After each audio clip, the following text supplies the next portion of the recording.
We have seen heat can be transferred through conduction, convection, and radiation. Here, what I would like to talk is about the technique to enhance heat transfer rate in conduction convection system. So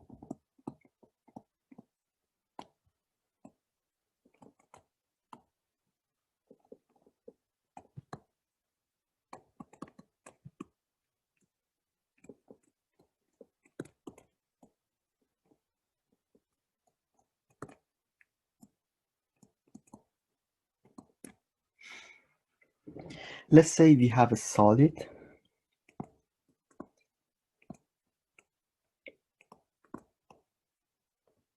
and we know that heat can be transferred inside the solid by conduction, and the heat can be dissipated to the surrounding by convection. So we can have Q convection when we have a stream of fluids passing through with the, let's say, T infinity and H. We have a stream of fluid with the velocity of V that is passing through. Now, the Q convection based on the Newton's law of cooling is going to be HA T minus T infinity. Now, there are three ways to increase Q. So Q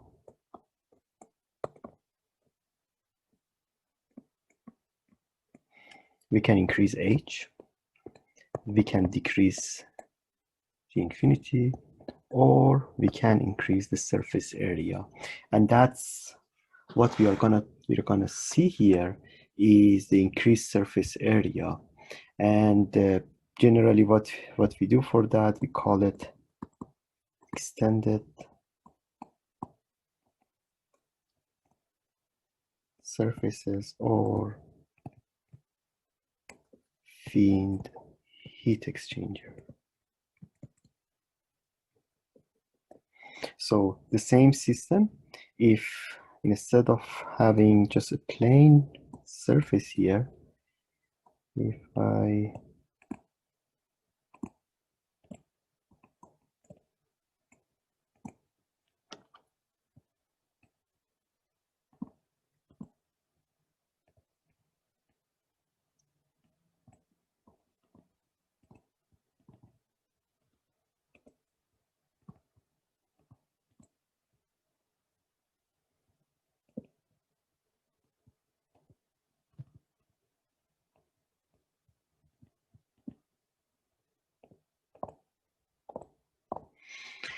so these are what we call these intruding surfaces or sorry, protruding surfaces, that what we call them fin, and these are providing extended surface area.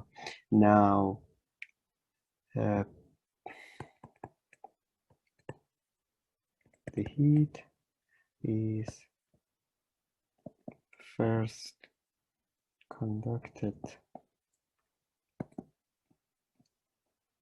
through fin material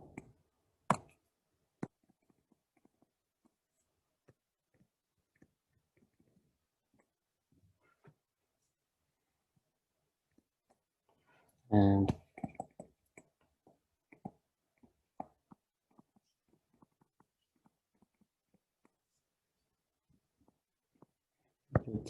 the surrounding.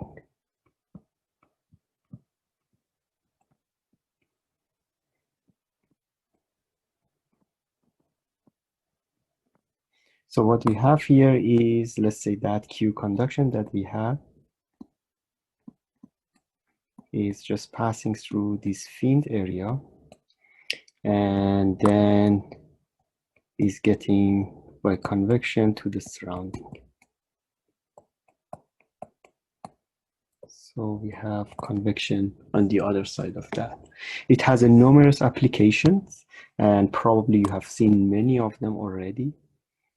So in terms of applications,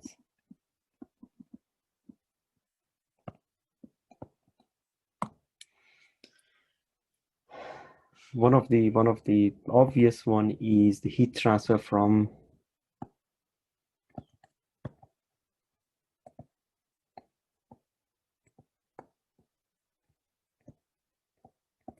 automobile radiator to the surrounding in the apartment heating.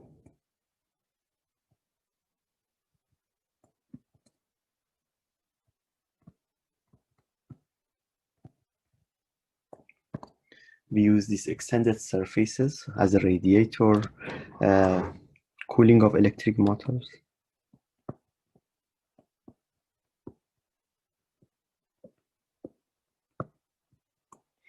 Another example, motorcycle engine cooling, and even in computer parts for the cooling of computer parts. We are using these extended surfaces to enhance the rate of heat transfer. In order to analyze the system, let's look at one example here. Let's say we have a solid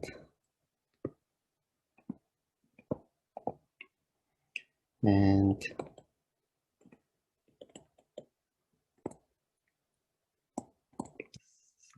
we have, so we have here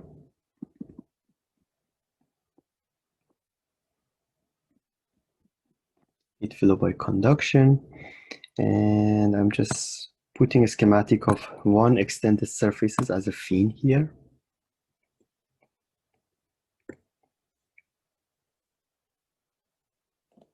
And we are going to look at like how much enhancement we can get by including these extended surfaces. So let's write or let's select small element here as a delta X.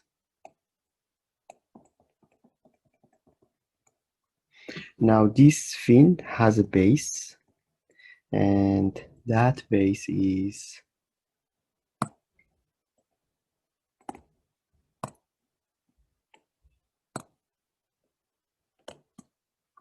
this is the base of the heat, the fin. Along that part, that's what we called base.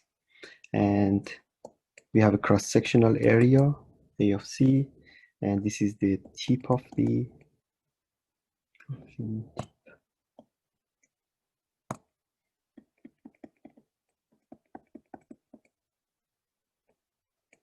This is the fin tip that we have, and from the surface we have heat flow by convection. So if I look at it, look at the side view of this extended surface, what you're gonna see here is this. So we have Q of conduction. This is the small element that I was selecting as a delta X. This is Q conduction at point X plus delta X, and then we have Q convection. With a few assumptions, we can write the energy balance equations here, and a few assumptions we can solve for a single fin. So assumptions that we can consider here is conduction through the fin material is one-dimensional and is valid when K is very high, like conduction happens fast, and small thickness.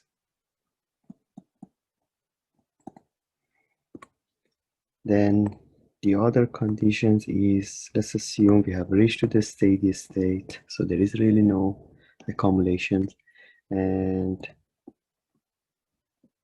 convection only happens on the surface.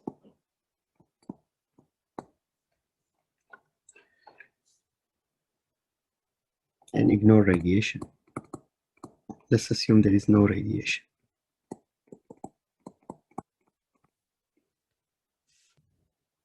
So if I write the heat flow equation,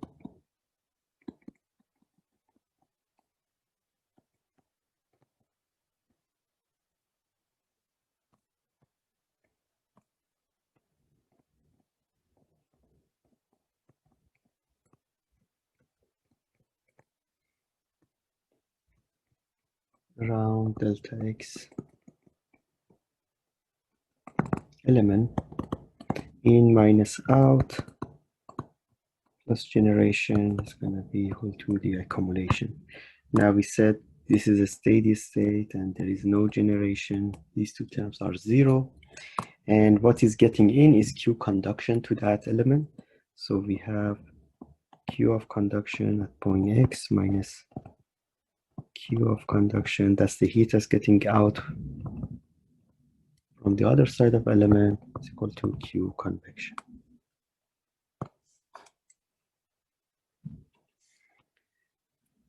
I can write the conduction by the Fourier's law. So we have minus K AC. AC, we said this is a cross-sectional area that is normal to the heat. So this is side of that at the tip of the fin, but at each element, at each X, we have a cross-sectional area. So we have minus K AC dt dx. This is at point X minus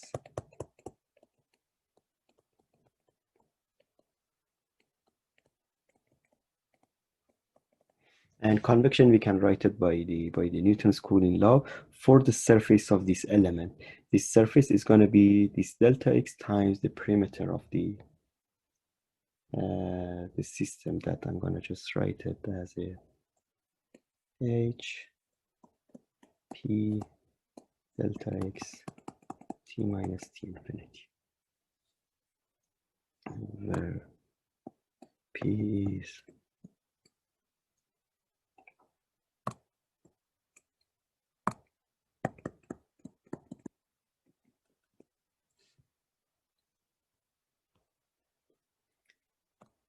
now if I divide both sides by delta x and take the limit of that, what we are going to have is KAC dt dx dx at point x divided by delta x is going to be 2hp t minus infinity. Now if I take the limit of left hand side and delta x goes to 0, then we are getting heat conduction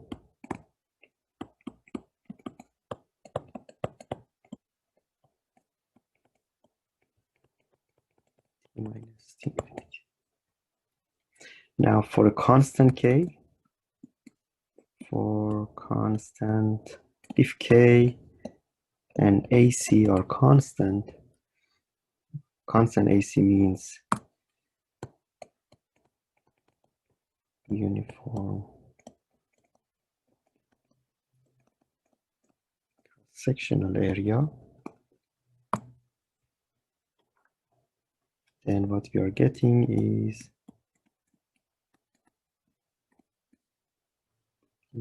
minus P over K AC infinity is equal to 0, which is a second order differential equation and needs two boundary conditions.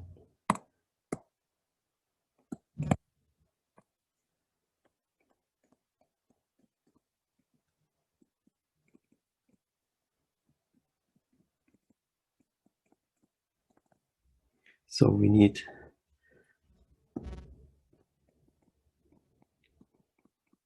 two boundary conditions in order to solve this equation. Now, if we define theta as t minus t infinity, just to homogenize this equation, and let's put this one square hp kac, then the equation is going to be d2 theta minus square theta to 0. We can easily find the solution of that one by finding eigenvalues.